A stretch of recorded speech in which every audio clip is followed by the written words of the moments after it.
We love to really countermand our own logic, don't we? I'll bracket that just by saying, I think, of course, life isn't just about money. It's just a fact of life that we have to, it's part of a fact of existence. It's a system we could maybe with a ton of effort try and create alternatives to, but it is the system that we live in. And also it's a way of showing appreciation. When you give somebody a tip, you don't have to, it's not like you always have to do that.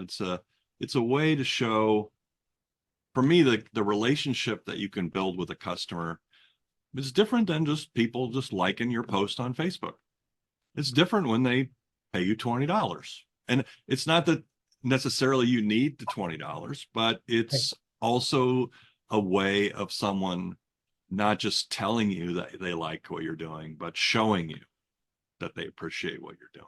They buy your Well, artwork. here's a question, Yeah. Dave. Have you, early in your universe, did you ever have that experience of people saying something's going to be great, and when it comes time to sell it, no one buys it?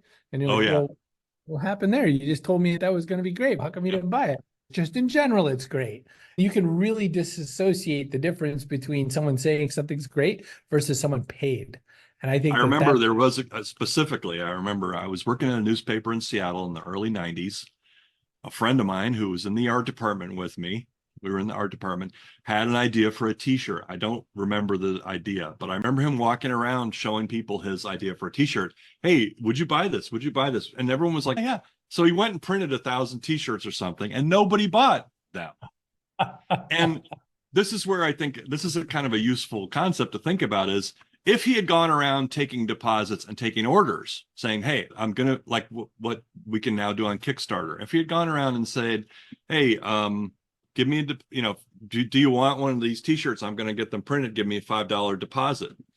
And he took orders, it would have been a whole different story. He would have either got orders or he would have learned that no one actually wants his t-shirt. So that is also, and I'm glad you mentioned that, Chris, because I think that's really useful as a filter. So it's a really powerful just concept. And I guess you could, I guess it's a kind of a way of showing up in the world. it And is. my perspective is once you start doing it, you never stop. It's hard to stop because it's so rewarding and fulfilling in so many different ways. It's almost that thought of like where the intersection of where you spend your time and where you spend your money. That's how that you're in a spot that matters in some way. Because I was just Yeah. thinking about the fact that there's all these, what are they called? Like wantrepreneurs and all that. What they really mean is they just want really cool, I don't know, cars or watches or Yeah. jets, something like that. And so they fantasize about that stuff a lot. But what they don't do is invest in that stuff, or they don't invest on the way to there. So there's like that sort of, oh, you didn't quite make the X on that one.